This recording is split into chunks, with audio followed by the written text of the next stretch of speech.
പിതാവിൻ്റെയും പുത്രൻ്റെയും പരിശുദ്ധാത്മാവിൻ്റെയും നാമത്തിൽ ആമേൻ. എൻ്റെ പ്രിയപ്പെട്ടവരെ, എല്ലാവർക്കും സുപ്രഭാതം, സ്നേഹവന്ദനം. ഇന്ന് ചൊവ്വാഴ്ചയാണ്, ജനുവരി 7-ാം തീയതി. നമുക്ക് ഒരുമിച്ച് പ്രാർത്ഥിക്കാം.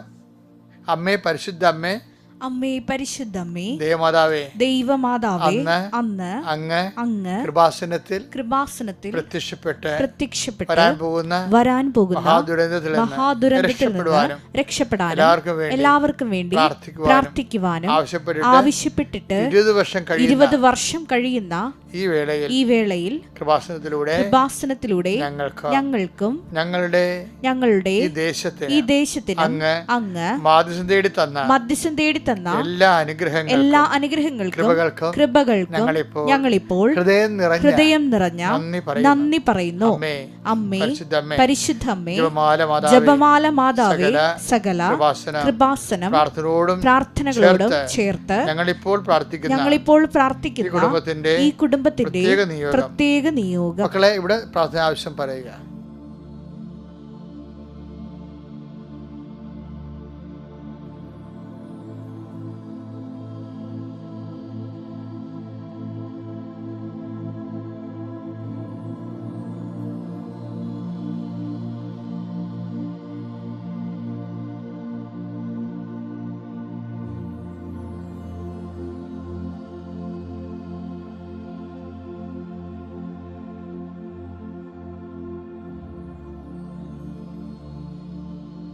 അമ്മയുടെ പ്രത്യക്ഷീകരണത്തിന്റെ ഈ ദ്വാദശക വേളയിൽ ഞങ്ങൾക്ക് സാധിച്ചു തരുവാൻ കനിയണമേ. ആമേൻ. വിശ്വാസ പ്രമാണം. സർവശക്തനായ പിതാവും ആകാശത്തിന്റെയും ഭൂമിയുടെയും സൃഷ്ടാവുമായ ദൈവത്തിൽ ഞാൻ വിശ്വസിക്കുന്നു. അവിടുത്തെ ഏകപുത്രനും ഞങ്ങളുടെ കർത്താവുമായ ഈശോമിശിഹായിലും ഞാൻ വിശ്വസിക്കുന്നു. ഈ പുത്രൻ പരിശുദ്ധാത്മാവിനാൽ ഗർഭസ്ഥനായി കന്യകാമറിയത്തിൽ നിന്ന് പിറന്ന് പൊന്തിയോസ് പീലാത്തോസിന്റെ കാലത്ത് പീഡകൾ സഹിച്ച് കുരിശിൽ തറയ്ക്കപ്പെട്ട് മരിച്ച് അടക്കപ്പെട്ട് പാതാളങ്ങളിൽ ഇറങ്ങി മരിച്ചവരുടെ ഇടയിൽ നിന്ന് 3-ാം നാൾ ഉയർത്ത് സ്വർഗത്തിലേക്ക് എഴുന്നള്ളി സർവശക്തിയുള്ള പിതാവായ ദൈവത്തിന്റെ വലതുഭാഗത്തിരിക്കുന്നു. അവിടെ നിന്ന് ജീവിക്കുന്നവരെയും മരിച്ചവരെയും വിധിക്കുവാൻ വരുമെന്നും ഞാൻ വിശ്വസിക്കുന്നു. പരിശുദ്ധാത്മാവിലും ഞാൻ വിശ്വസിക്കുന്നു.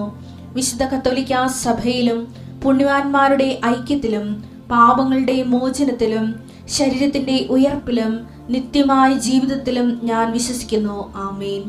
സ്വർഗ്ഗസ്ഥനായ ഞങ്ങളുടെ പിതാവേ, അങ്ങയുടെ നാമം പൂജിതമാകണമേ. അങ്ങയുടെ രാജ്യം വരണമേ. അങ്ങയുടെ തിരുമനസ് സ്വർഗത്തിലെ പോലെ ഭൂമിയിലും ആകണമേ. അന്നു വേണ്ടുന്ന ആഹാരം ഇന്ന് ഞങ്ങൾക്ക് തരണമേ. ഞങ്ങളോട് തെറ്റ് ചെയ്യുന്നവരോട് ഞങ്ങൾ ക്ഷമിക്കുന്നത് പോലെ ഞങ്ങളുടെ തെറ്റുകൾ ഞങ്ങളോടും ക്ഷമിക്കണമേ. ഞങ്ങളെ പ്രലോഭനത്തിൽ ഉൾപ്പെടുത്തരുതേ, തിന്മയിൽ ഞങ്ങൾ രക്ഷിക്കണമേ. ആമേൻ. നന്മ നിറഞ്ഞ മറിയമേ, സ്വസ്തി. കർത്താവ് അങ്ങയുടെ കൂടെ സ്ത്രീകളിൽ അങ്ങ് അനുഗ്രഹിക്കപ്പെട്ടവളാകുന്നു. അങ്ങയുടെ ഉദരത്തിൻ ഫലമായി ഈശോ അനുഗ്രഹിക്കപ്പെട്ടവനാകുന്നു. പരിശുദ്ധ മറിയമേ, തമ്പുരാന്റെ അമ്മേ, പാപികളായ ഞങ്ങൾക്ക് വേണ്ടി ഇപ്പോഴും ഞങ്ങളുടെ മരണസമയത്തും തമ്പുരാനോട് അപേക്ഷിക്കണമേ. ആമേൻ. പ്രിയപ്പെട്ടവരെ, വളരെ സുന്ദരമായൊരു മുഹൂർത്തത്തിലേക്ക് നാം പ്രവേശിക്കുകയാണ്. കർത്താവിൻ്റെ നാമത്തിൽ ഈ ദിവസത്തെ സമർപ്പിക്കുന്നു. ഇത് മനോഹരമായ ഒരു സംഭവമാണ്. കാര്യം, അതാ ദിവസങ്ങളിലെ അതിരാവിലെ കർത്താവിൻ്റെ കൈ പിടിച്ച് എഴുന്നേറ്റ് മാതാവിൻ്റെ കൈ പിടിച്ച് നടക്കാൻ കഴിയണത് എന്തൊരു അനുഗ്രഹമാണ്.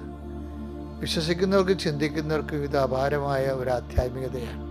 ശേഷം നമിച്ച കൈകൾക്കൊപ്പി നമുക്ക് പ്രാർത്ഥന അനുഗ്രഹം പ്രാപിക്കാം. അച്ഛൻ്റെ കൂടെ പ്രാർത്ഥിക്കാവുന്നതാണ്.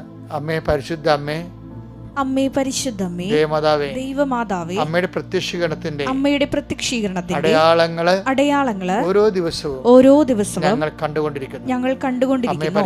അമ്മേ പരിശുദ്ധമ്മേ, ഇപ്പോൾ ലോകം മുഴുവനും ശിരസ്സ് നമിച്ച് കൈകൾ കൂപ്പി ഈ സുപ്രഭാതത്തിലെ അങ്ങയുടെ വലതുകരത്തിന്റെ ആണിപ്പഴുതാർന്ന അത്ഭുതകരത്തിന്റെ ആശീർവാദം സ്വീകരിക്കുന്ന നിമിഷങ്ങളെ ഓർത്ത് നന്ദി പറയുന്നു. Hallelujah, hallelujah, hallelujah, hallelujah, hallelujah.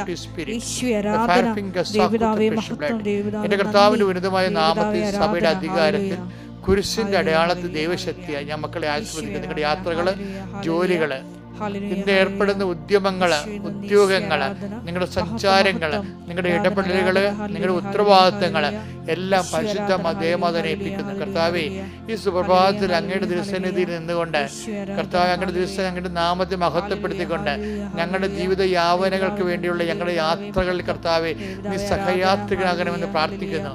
കർത്താവ്, മക്കളെ ഓർത്ത് വേവലാതി കൊള്ളുന്ന മാതാപിതാക്കന്മാരും പരീക്ഷയെ ഓർത്തും ജീവിതത്തെ ഓർത്തും മക്കളെ വേദനിക്കുന്ന മക്കളെയും അങ്ങയുടെ തിരുസന്നിധിയിൽ സാധിച്ച് പ്രാർത്ഥിക്കുന്നു. എൻ്റെ കർത്താവെ, നിന്റെ വിശുദ്ധ പൗരോഹിത്യത്തെ നീ മഹത്വപ്പെടുത്തണം.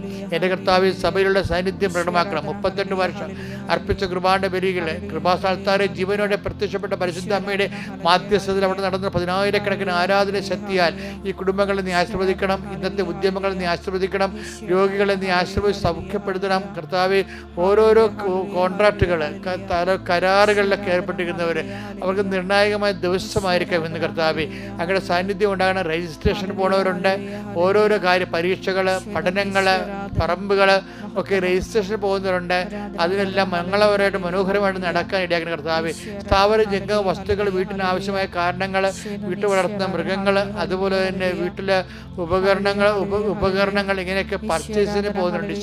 കടകമ്പോളങ്ങളും വ്യാപാര വ്യവസായ ശാലകളിലും ആവശ്യമായ സാധനം എടുക്കുവാനും കൊടുക്കുവാനും മേടിക്കുവാനും പോകുന്ന എല്ലാ മക്കളെയും നീ ആശീർവദിക്കണം. ചെക്കുകൾ ഒപ്പിടുന്ന ചെക്കുകളെ നീ ആശീർവദിക്കണം കർത്താവെ. ആ ചെക്ക് എന്തെല്ലാം ഞങ്ങൾ എവിടെയെല്ലാം ഞങ്ങൾ സൈൻ ചെയ്യുന്നുണ്ടോ, ഏതെല്ലാം രജിസ്റ്ററുകൾ ഞങ്ങൾ സൈൻ ചെയ്യുന്നുണ്ടോ, എന്തെല്ലാം പേപ്പർ ഞങ്ങൾ സൈൻ ചെയ്യുന്നുണ്ടല്ലോ, എന്തെല്ലാം അവിടെ എല്ലാം കർത്താവ് നിന്റെ സാന്നിധ്യം ഉണ്ടാകണം. ഞങ്ങൾ തെറ്റായി പോയാൽ നടക്കാത്ത കാര്യമാണ് ഞങ്ങൾ പിന്തിരിപ്പിക്കണമെന്ന് പ്രാർത്ഥിക്കുന്നത്.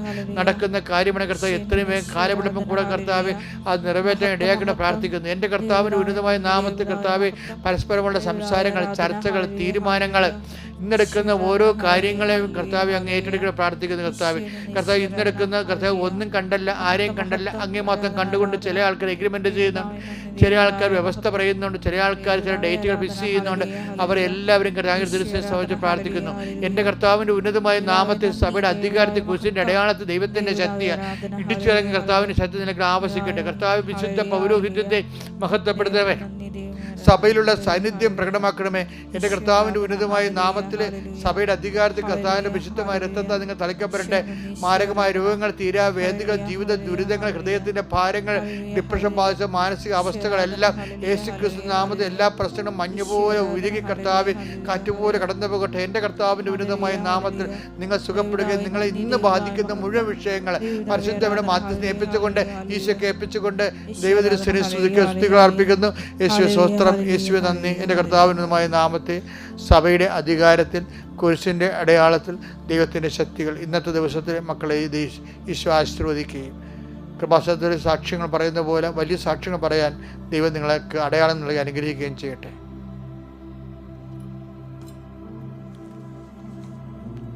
എൻ്റെ പ്രിയപ്പെട്ട, നമ്മളിന്ന് വായിക്കുന്നത് നമുക്കറിയാമല്ലോ പ്രിയപ്പെട്ടവരെ, അതായത് നമ്മളെ ഓരോ ദിവസവും ആത്മാവിലും ആത്മീയതയിലും ക്രിസ്തുവിലും വളരണമെന്നാണ് ദൈവം ആഗ്രഹിക്കുന്നത്.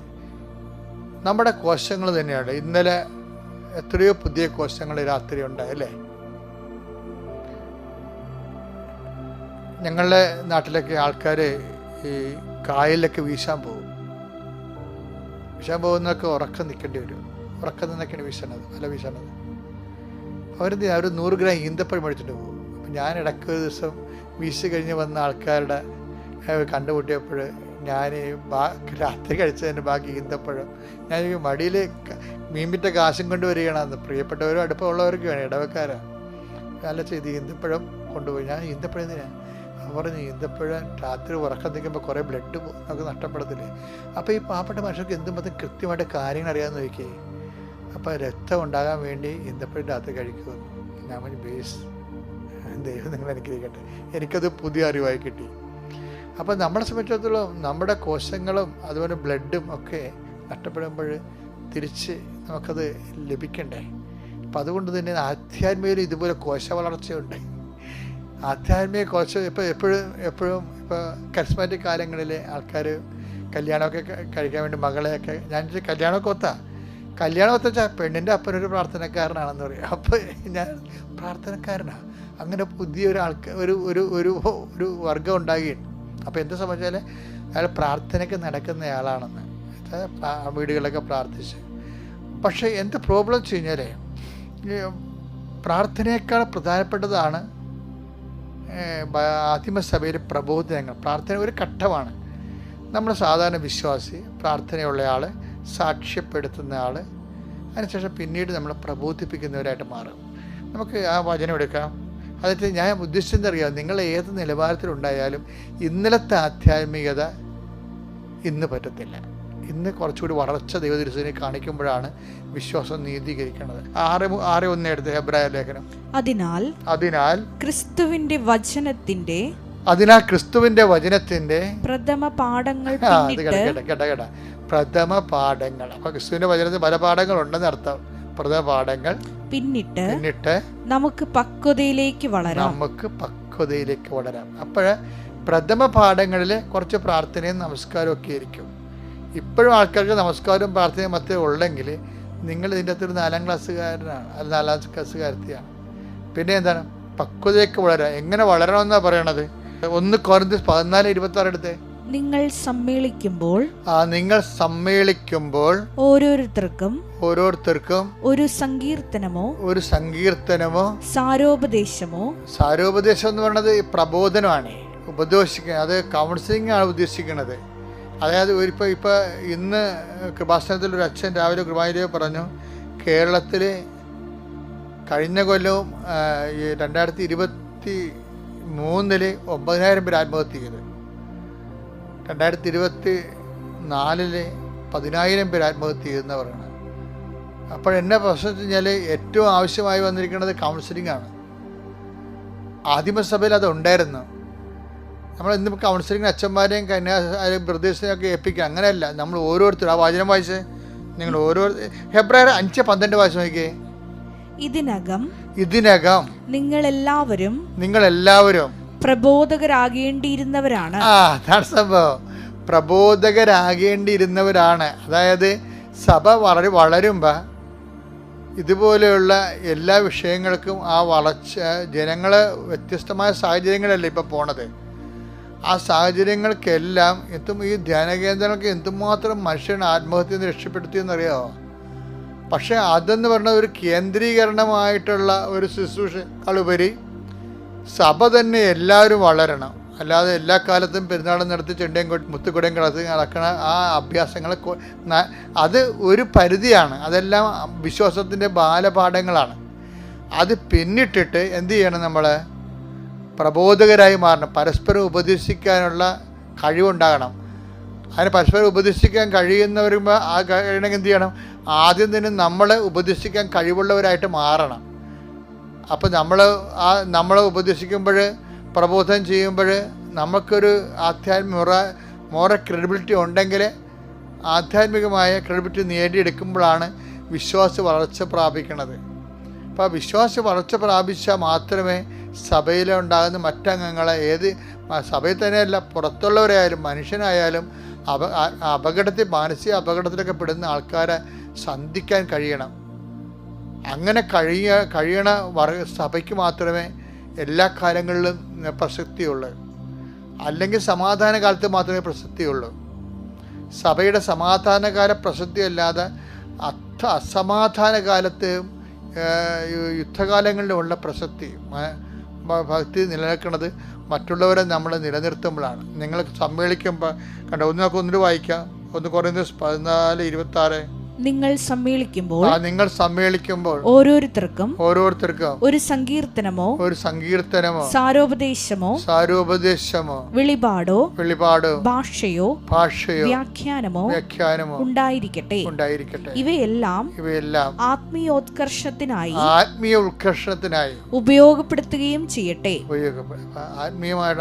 ആത്മാവിൽ വളരാനും കൃപയിലും നിലനിൽക്കാനും വേണ്ടി പരസ്പരം ഉപദേശിക്കാൻ നമ്മൾ ബാധ്യസ്ഥരാണ്. അപ്പം അങ്ങനെയുള്ളവരുടെ എണ്ണം നേരത്തെ കൂടുതലായിരുന്നു ശരിക്കും. ഇപ്പോൾ വിൻസെൻ്റ് ഇപ്പോൾ ഉണ്ടായിരുന്നു നമുക്ക്, അതുപോലെ തന്നെ സൊഡാലിറ്റി, ലിജോ മേരി ഉണ്ടായിരുന്നു. അവരൊക്കെ പണ്ട് നല്ല പ്രബോധകരായിരുന്നു ശരിക്കും. ഇന്നിപ്പോൾ വീട് വെച്ച് കൊടുക്കുന്ന ആൾക്കാരും ഉപവിപ്രവർത്തനങ്ങൾ മാത്രം ചെയ്യും. ഉപവിപ്രവർത്തനങ്ങളൊക്കെ കാശ് സമയം ഉണ്ടെങ്കിൽ ആർക്കും ചെയ്യാൻ പറ്റും. പക്ഷേ ആത്മാവുണ്ടെങ്കിൽ മാത്രമേ പ്രബോധകരാകാൻ പറ്റത്തുള്ളൂ. അപ്പം അത് സീരിയസ് വിഷയമാണ്. സഭയുടെ സ്വത്തെന്ന് പറയണത് പരിശുദ്ധാത്മാവിൻ്റെ ദാനങ്ങളായ ഇതുപോലുള്ള പ്രബോധനങ്ങളാണ്. വളരുന്നവരെ പ്രാർത്ഥനയെ മാത്രം വളരാതെ പ്രബോധനത്തെ വളർന്ന് മറ്റുള്ളവരെ നിലനിർത്താൻ സാധിക്കണം. നമ്മൾ നിലനിൽക്കുകയും ചെയ്യണം, മറ്റുള്ളവരെ നിലനിർത്താനും കൂടി എന്നെ ഉപകരണമാക്കണമെന്ന് ഓരോ ദിവസവും പ്രാർത്ഥിച്ചാൽ നമുക്കതിനെ നിലനിൽക്കാൻ കഴിയും. മറ്റുള്ളവരെ, നമ്മുടെ ഒപ്പം മറ്റുള്ളവരെയും. ദൈവം നിങ്ങളെ അനുഗ്രഹിക്കട്ടെ. Praise the Lord.